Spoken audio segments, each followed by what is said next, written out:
हाल्नु त ल बोल्नु त के दिन्छ म हालिदिन्छु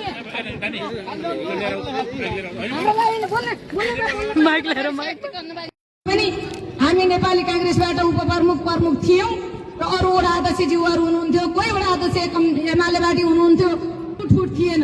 हामी एउटै फ्यामिली एउटै आमा बाउका छोराछोरी जसरी यो पालिका चलाथ्यौं यसो हुन्छ र सम्पूर्ण यो के हो भने हाम्रो यहाँ खेलाडी भाइ बहिनीहरूलाई यो कुराले असर पर्न सक्छ, यस्तो कार्यक्रम बनायो भने असर पर्न सक्छ।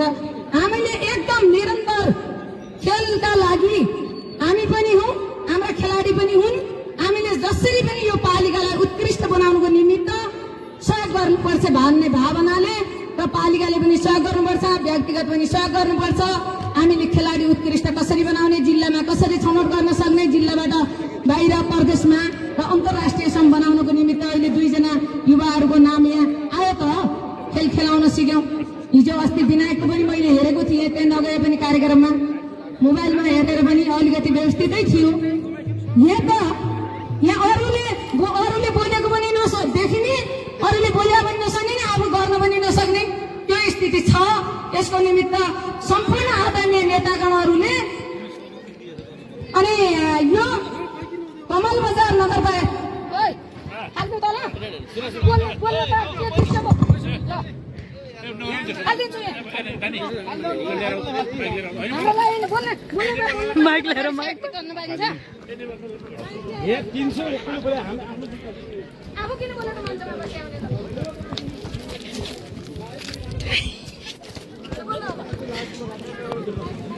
लिनुस् यस्तो हुन्छ बोल्न नपाउने गरेको छु, हामीले दुःख गरेको छु, बोल्न नलियो, कसले ल्याउने पैसा कति ल्याउने बोल्नु। हामीले यो पालिका बनाउनुको निमित्त पसिना चुहाउँ, रगत चुहाउँ, कसैले विरोध गरे आउनु भनेपछि भन नि, मजा उठी बोल्दा पनि हुन्छ, कसैका चित्त बुझाउनु भने माइक समाएर बोल्दा पनि हुन्छ। त्यसकारण यहाँका खेलाडीहरूको लागि म अझ पनि भविष्यलाई बच्दै निवर्तमान भए पनि ज्यान दिने पनि तयार हुनेछु भन्ने कुराहरू तपाईँहरूको माझ राख्दै म बिदा हुन्छु। धन्यवाद, नमस्कार, जय नेपाल।